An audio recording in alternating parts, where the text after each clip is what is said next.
Welcome to another edition of Yashovardhan. Today we discuss something very interesting, catching the public eye time and again. 5 critical issues which arise from the incidents occurring recently. First, police interface with politicians. Can a deputy chief minister haul up a lady police officer for doing her duty? Second, police accountability. Is it to law, people, or politicians? Third, police role in court decisions in the Malegaon and Bombay train blasts. What about the role of judiciary, prosecution? Fourth, police registering cases anywhere, which has now become a norm. 5, can we really have police reforms? Now, these are subjects which I'd like to discuss. I have 3 distinguished panelists. Karuna Nandy is a senior counsel taking up the cause of the underprivileged.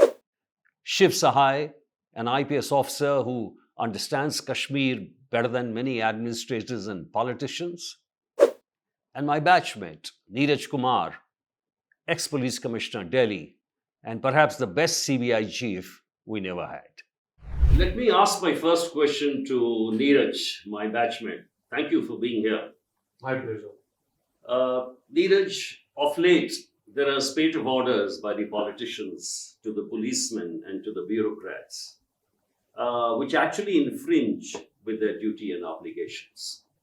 Mr. Ajit Pawar, the Deputy CM of Maharashtra, gave an order to SDPO Anjana, where she had gone on allegations of murham being smuggled. And he told her to get out of that place because it's causing law and order issues. And apparently there was a standoff in which there was a furor in the entire country. How does one deal with this? Politicians across the states are giving orders which actually are against the constitution, against the police manual as such. See, given our system, or shall we say, the system that we have given ourselves, there is dichotomy between the political leadership and the bureaucratic, which includes the police also, police leadership.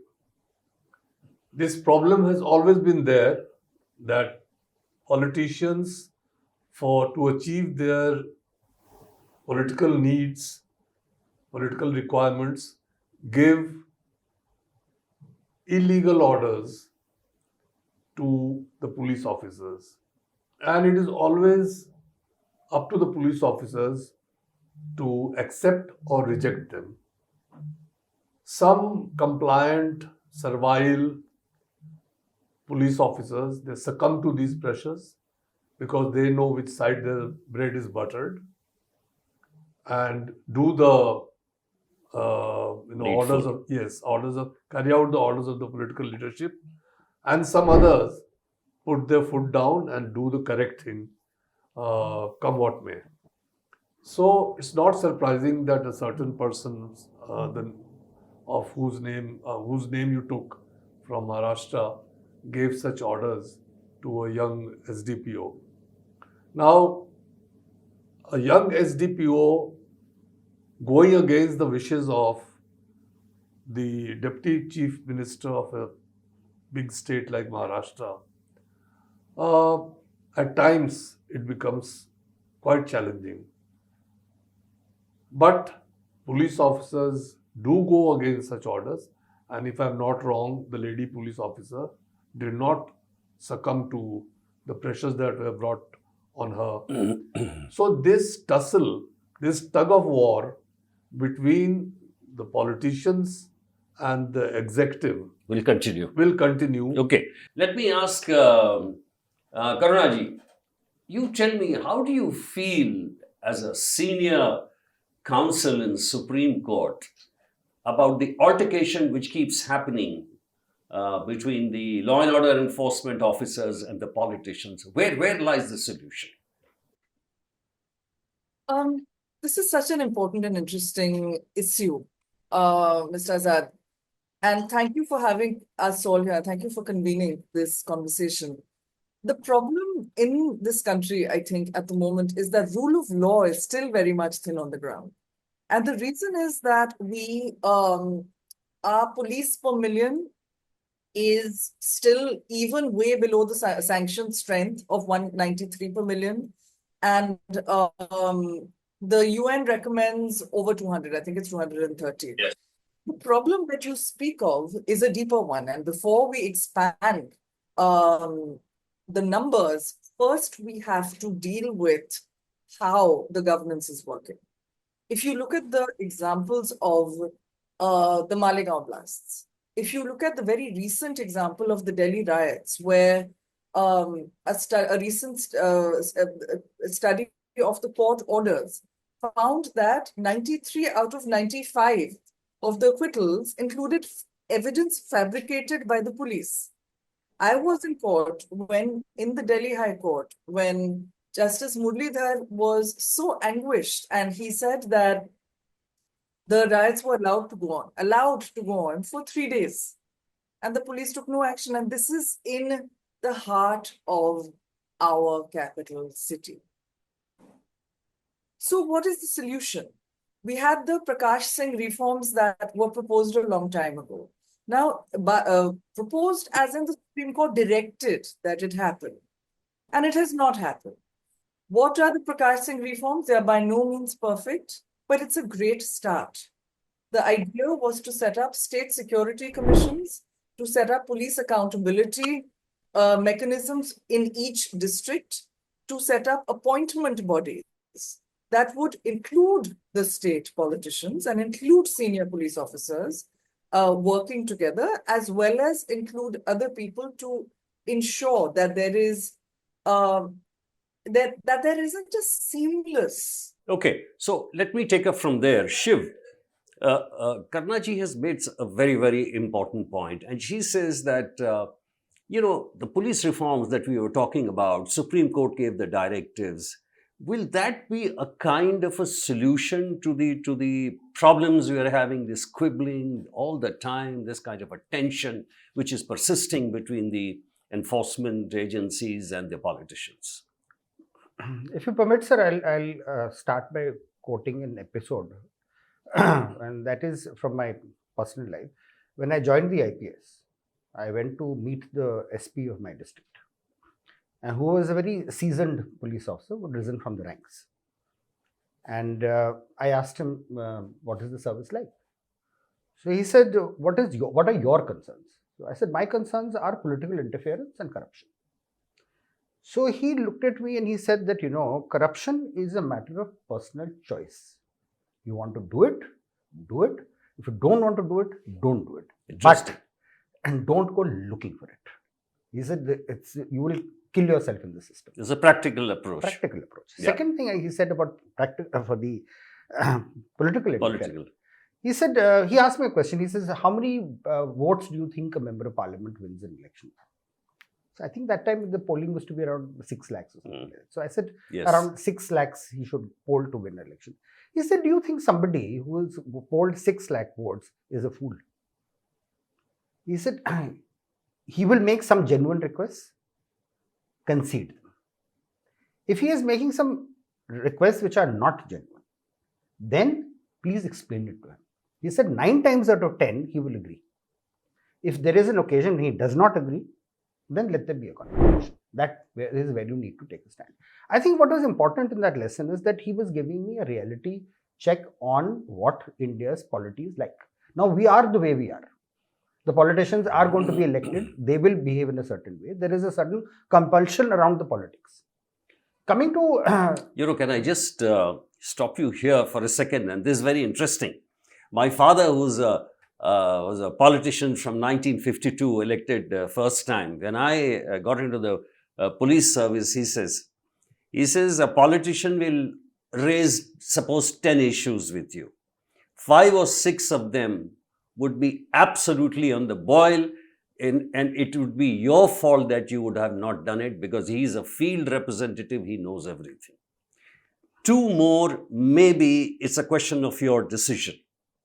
50 here, 50 there. It may not compromise with your principles. And 3 would be absolutely incorrigible. You cannot do it.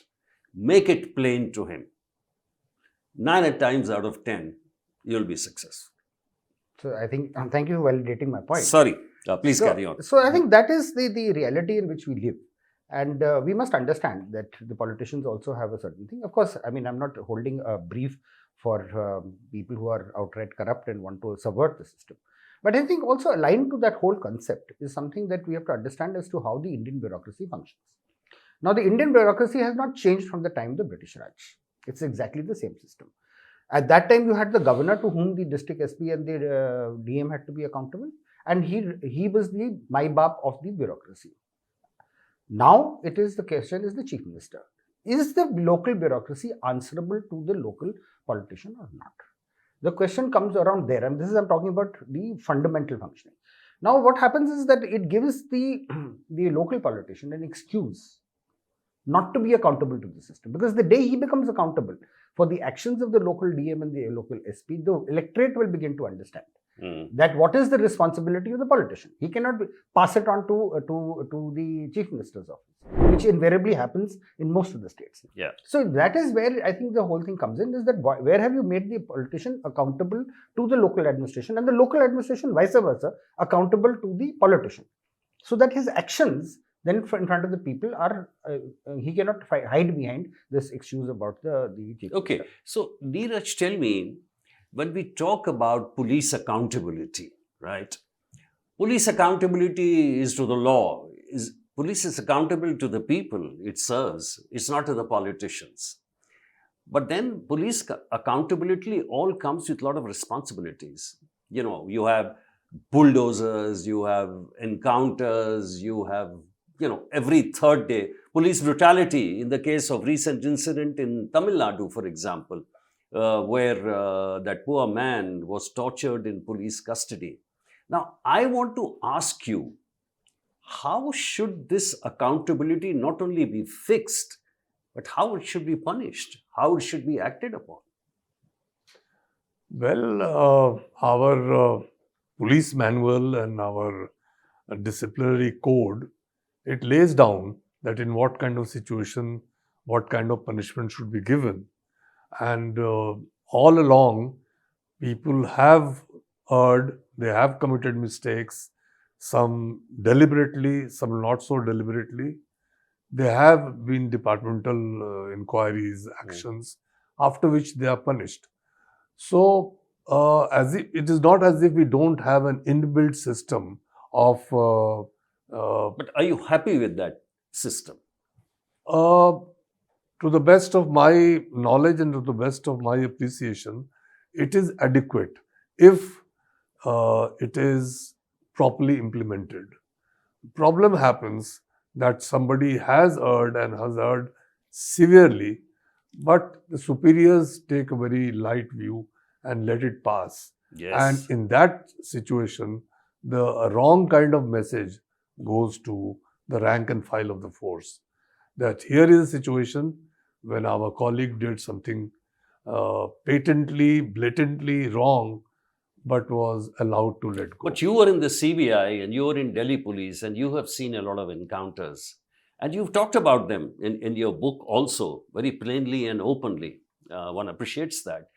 Tell me, the question which I'm driving at is that do you feel the punishment for people, they want to know if a police has committed a torture or a death in police custody, do they get the adequate punishment? Oh, in certain cases, yes. In certain cases, they are sentenced to life. Recently, there was a police officer who died in judicial custody, or shall we say, while undergoing his life sentence. A very senior police officer, he went to jail for a fake encounter. And any number of police officers all over the country, including Kashmir, including Punjab and elsewhere, are in jail because of having carried out. Okay. So what is the impression, MS Nandi, you have as a senior council of the Supreme Court who takes up the cases for the underprivileged, that people who have suffered under the hands of the police, suffered torture, there are deaths. Do you think that the accountability should be at a higher level? Do you think that the punishment which is given should be more, transparent and more set by example? Honestly, Mr. Azad, even if the normal law applied, that would be sufficient. Because if a person is tortured outside of the ambit of the law, and torture, let us be clear, can only happen outside of the ambit of the law, then the criminal consequences from the IPC, under the IPC earlier, in the Bharatiya Nyaya Sanhita now, are adequate. Yeah. It was very serious.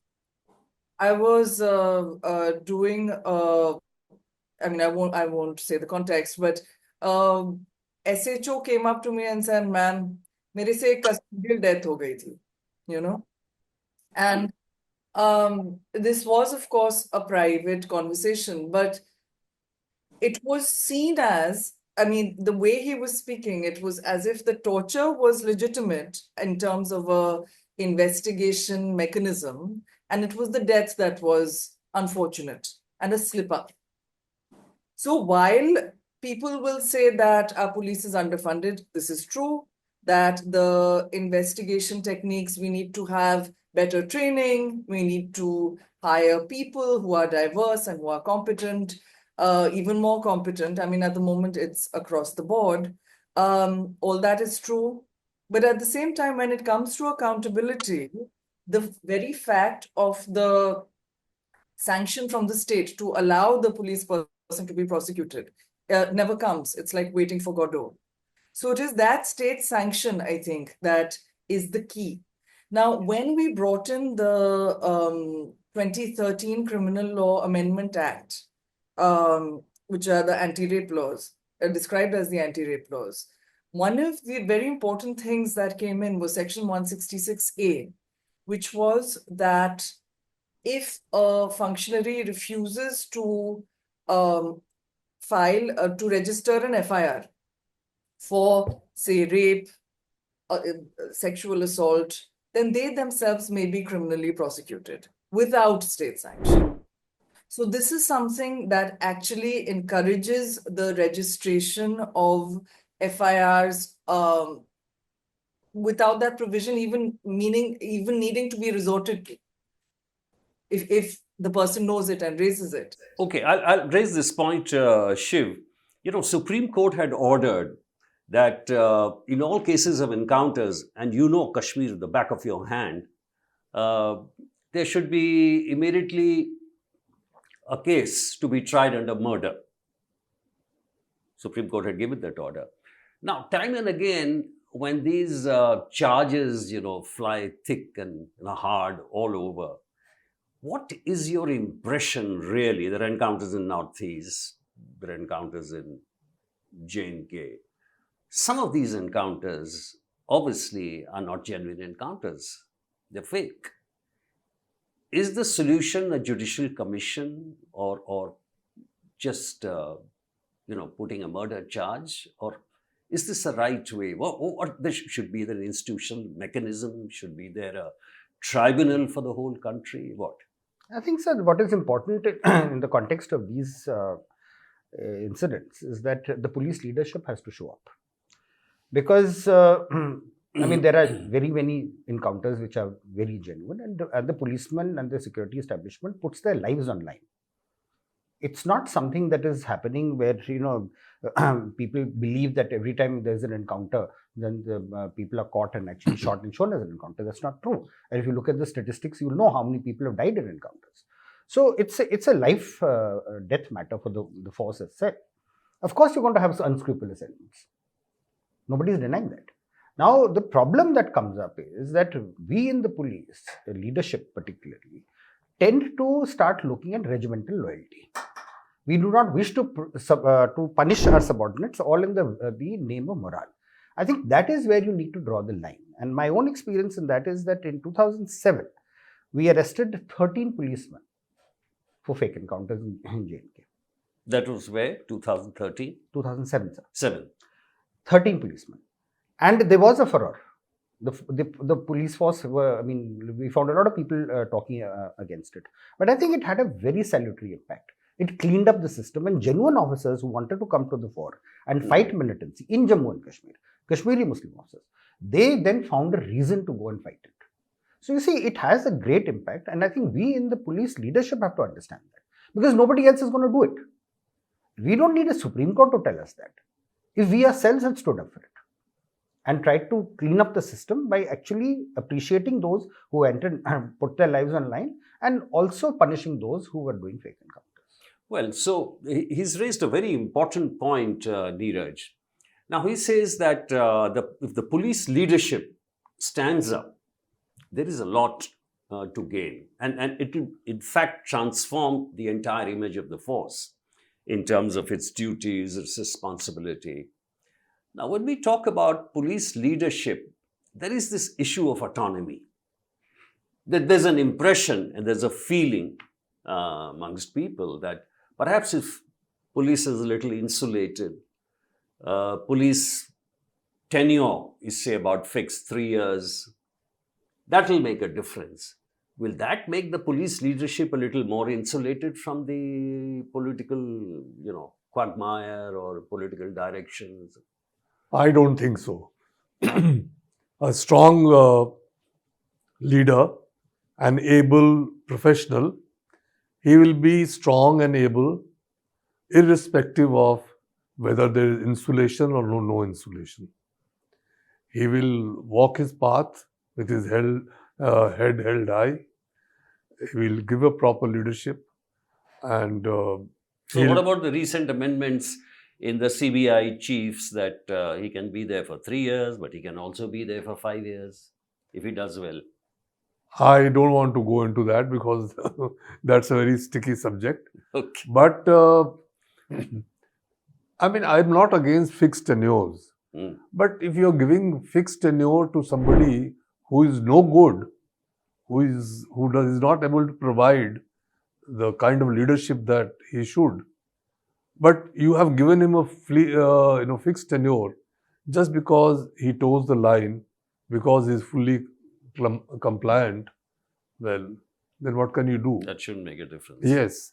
So I believe that a good leader will be a good leader whether or not you give him these safeguards. Okay, now Shiv, you tell me, if there is a fixed tenure, will it take care of the fact that the maximum cases which are instituted by the ED or by the CBI, they are against the opposition? Of course, I know it's only 2% of the entire cases, but in that 2%, the majorities, will fixed tenure, insulation of the police, autonomy, will make sure that these things don't happen? I think fixed tenure as a concept is not a bad idea, sir. Because when you are expected to lead an organization, then you must have some tenure to be able to bring about the kind of changes that are required from time to time, and also to give it some kind of direction. Somebody coming for 6 months, 8 months, what can the person do? So I think for that there is a requirement for there to be a fixed tenure. But I think if you look at it frankly, everybody finds a way around it. I mean, this whole thing about the Prakash Singh judgment and appointing DGs, but they find an excuse not to do it. I mean, there are so many states where the UPSC, the case is not even sent to UPSC. There are DGs who have a series of DGs who have been appointed with additional charge. Yeah. And the chief ministers don't send the case. So that's exactly it. I mean, the will of implementation of any reform will lie in the overall political will to do that. And if there is a political will to do it, then you don't require security of tenure, you don't require UPSC, you don't require processes. And the political will, whether we are going to have so wherever or not, you have it or not, it's there. Is the biggest issue. Okay, then let's take this question to MS Nandi. Karuna ji, ye bataiye ki Supreme Court gave a set of directives. You referred to it some time back. Now, all the states, even the Supreme Court committee review stated, they made their own laws. Even the center did not enact the Model Act by Soli Sorabji. in a situation like this, when SC give directives and the states make their own laws, what do you do? That's one. The other question is that whenever people talk about the selection of DGP, etc., there's a very strong argument given of federalism, that police is a state subject. So ultimately, CM should have the powers to appoint the DGPs. Now, ultimately, as Shiv says, that we have to be dependent on the political will to become right. How do you deal with this set of issues which are so confusing? The law, the enforcement, law and order, and clear violation of SC directives by the states. Can there be an intervention? You know what Mr. Sahay is saying is not wrong, that you can set up all the structures you want, but at the end of the day, it's going to be people, and it's going to be trust in institutions, which is at an all-time low right now. So yes, I think the structures are important, but the thing is that I think we need to bring in not the old culture necessarily, but a new culture of transparency and accountability and of trust. And one thing that I would add to the various recommendations that a number of people have made over the years is social audits of the police. So, for example, you have a particular thana, let there also be reports as to what the people are saying with regard to, and it'll be some people will lie, but most people I suspect will not lie, right?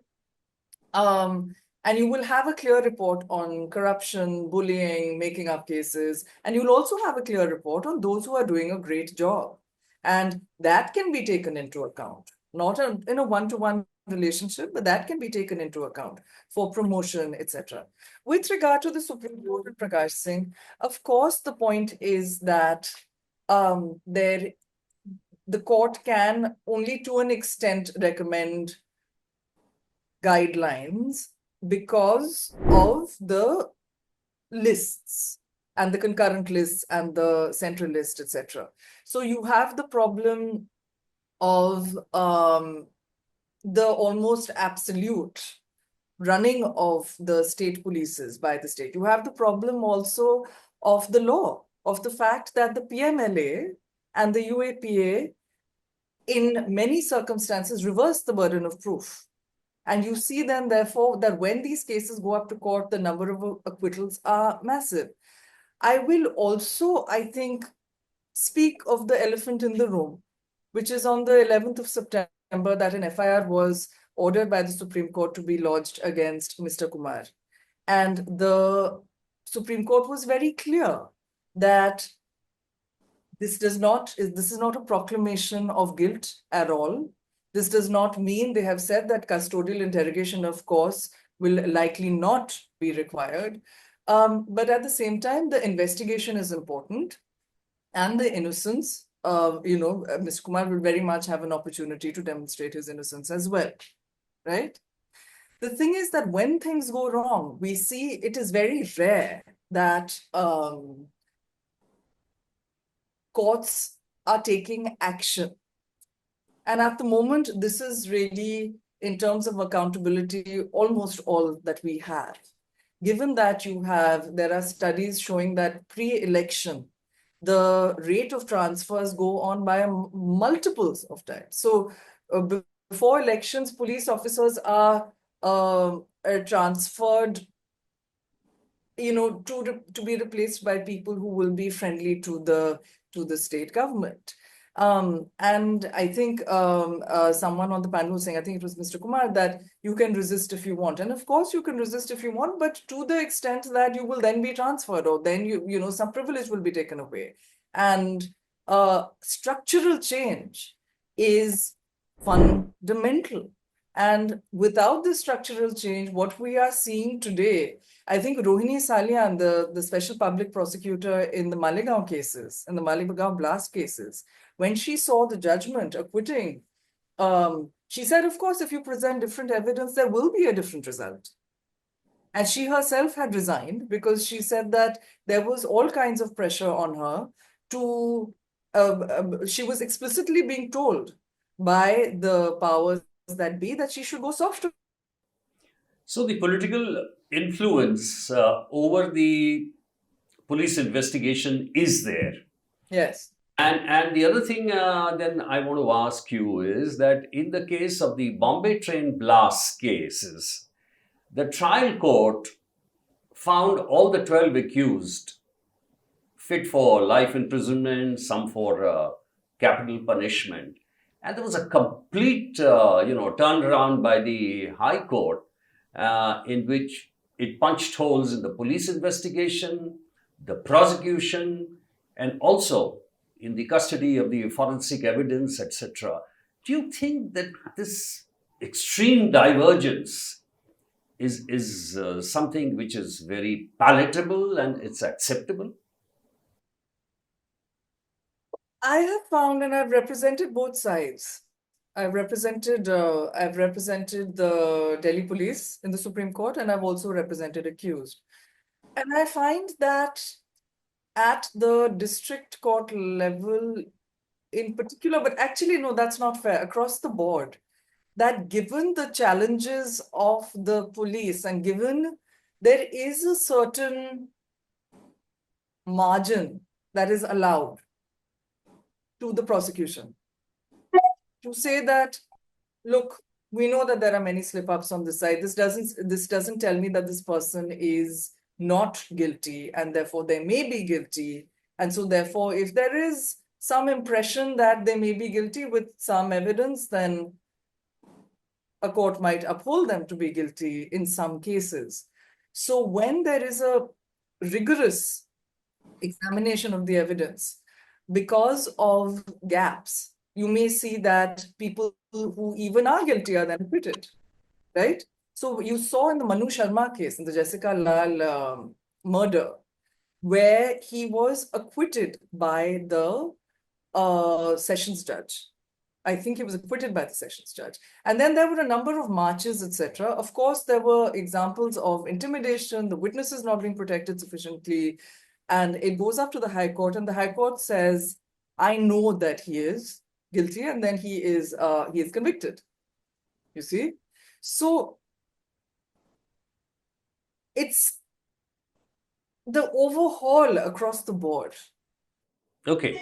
So overall across the board, tell me, Shiv, if we are doing an overhauling, which part should be overhauled first of the 4 pillars of criminal justice system? Let's start with prosecution. I think the overhauling, if it is required, requires that there should be greater professionalism in the way the police investigates these cases. Because what is the prosecution going to do? It is only going to present to the court the evidence that you put up. So we can't say that yes. The question I'm asking you is prosecution is supposed to be independent. All over the world, you have a prosecution guided system, as Neeraj told me a long time back. So right from the investigation itself, everything is kind of looked into. Kisse warrant lena hai, kiske baare mein karna hai, this evidence is not good enough. This should be the kind of lead the investigation should. If you make the prosecution totally independent, then it is supposed to prosecute only what you give them. But shouldn't prosecution intervene, for example, when you are making a case which is not fit to go under UAPA? Shouldn't the prosecution say, yes, it won't lead? I think it shouldn't go to the court. No, I agree with you there, sir. Of course, there is a need for there to be a coordinated effort in this manner. And in fact, in Jammu and Kashmir, till they made it independent, the prosecution was with the police department. But I think that fundamentally what we have to understand, what is the job of this? The whole criminal justice system is for what?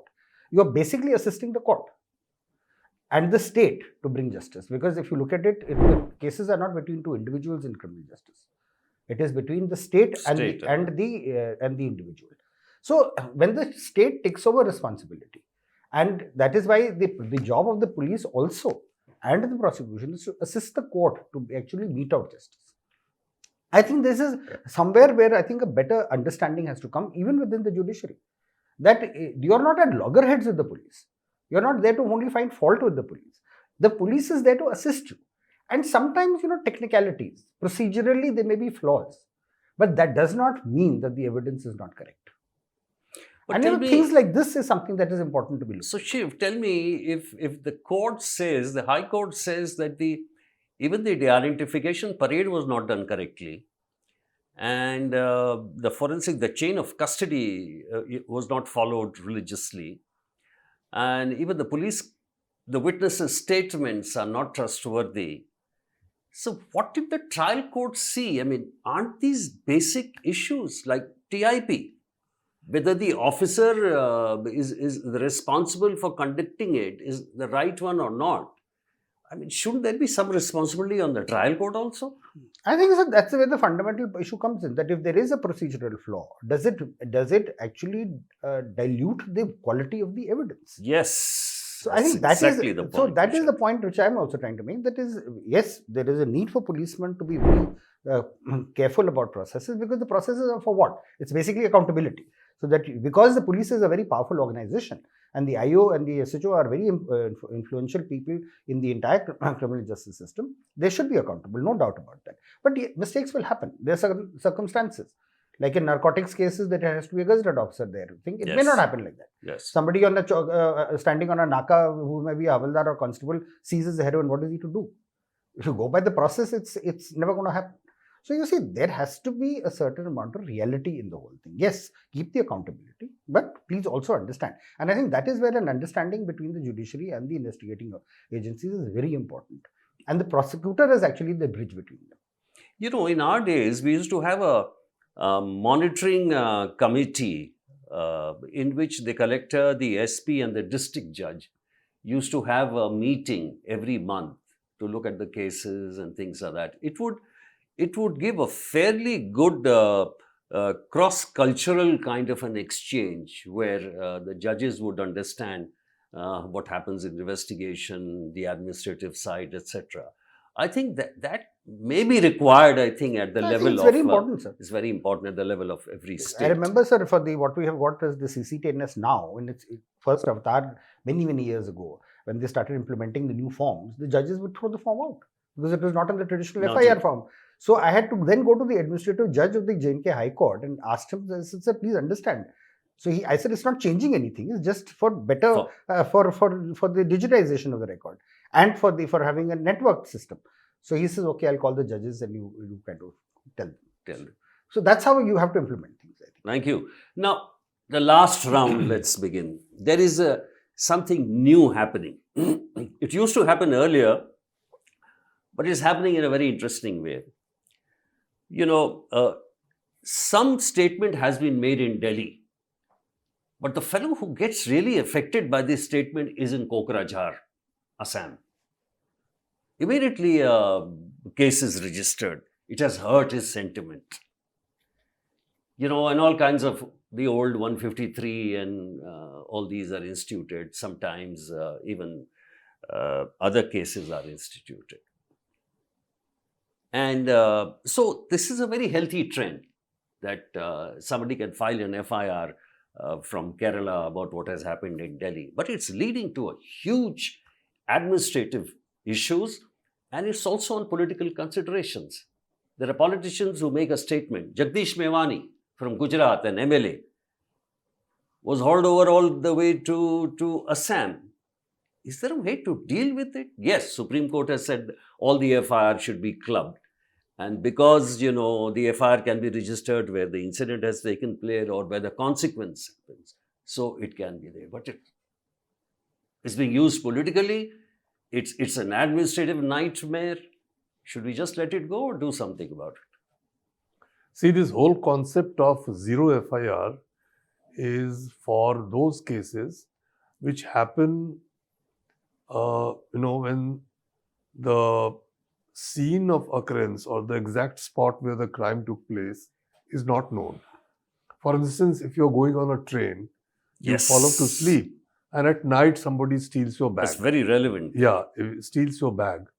Now you go, when you realize that your bag is gone missing, and whichever station you are at, you go and inform there, or you inform at the destination that I was coming from Delhi and on the way to Kokrajhar, I was robbed somewhere.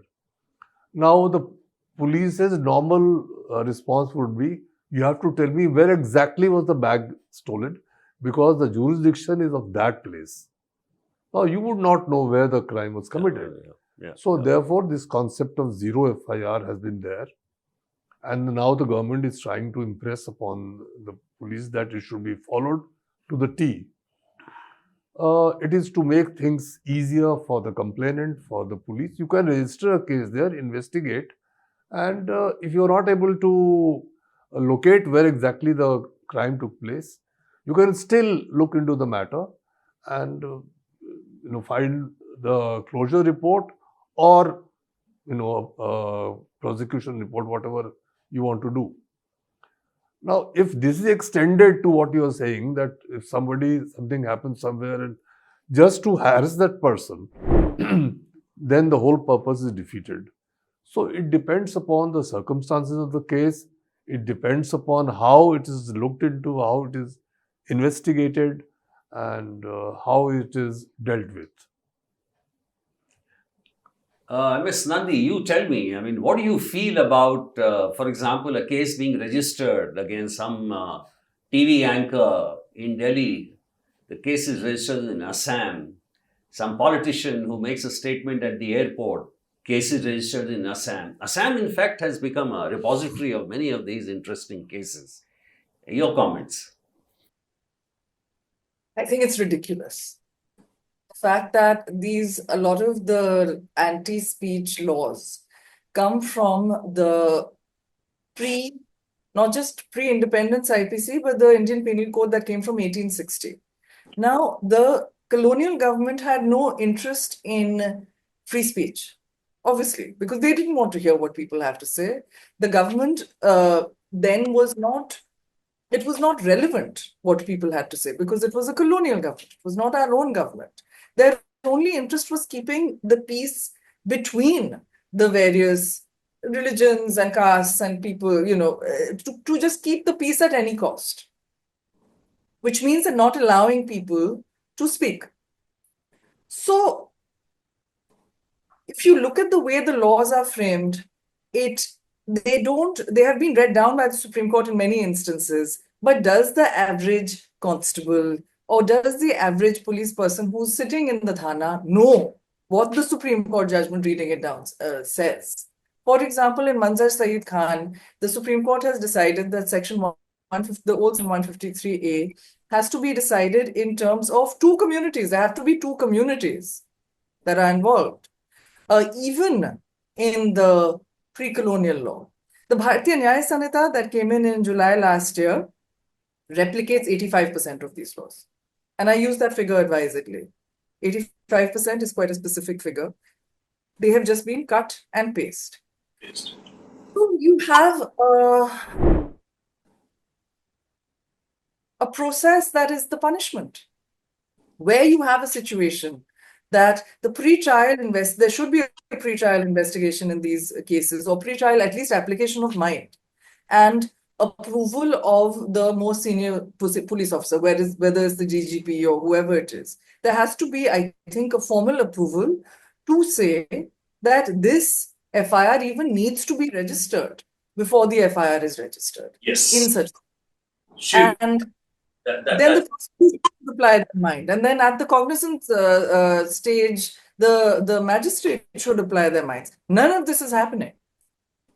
That's an important point raised by Ms. Nandi, that such cases should be at least seen by a senior formation. What do you think? Will it help matters? I think so. This problem of speech and incendiary speeches, I think it's now becoming more real than it ever was. Because the way the information is readily available across the globe, what is said in one part of the world will impact another part of the world. I mean, Yes. in Jammu and Kashmir, we've had instances where we have actually been at our nervous ends when a pastor in Texas, for example, decided to come out and burn the Quran. Now, what he's doing in Quran, I mean, with the Quran in Texas, should have very little to do what is happening, going to happen in Jammu and Kashmir. But there is an underlying sentiment there. There is everybody is trying to find an excuse to create a situation. So these things become provocative. Now, we were at our wits' end to be able to get that thing pulled down, and ultimately couldn't. So we had to deal with the law and order situation as if the Quran was being burnt in Delhi, for example. So, these things are there. You have to take it into account that these situations will have an impact. And if we complain constantly with the governments of the West, where what they allow to happen in their territories. You look at the kind of stuff that is spoken against India, for example, in the UK, in the US. You've had instances where they've actually assaulted our embassy there, all in the name of free speech. So how they interpret free speech at your cost and how you look at it are two very different things. So I think every country has a right, and every state has a right to be able to see their own realities.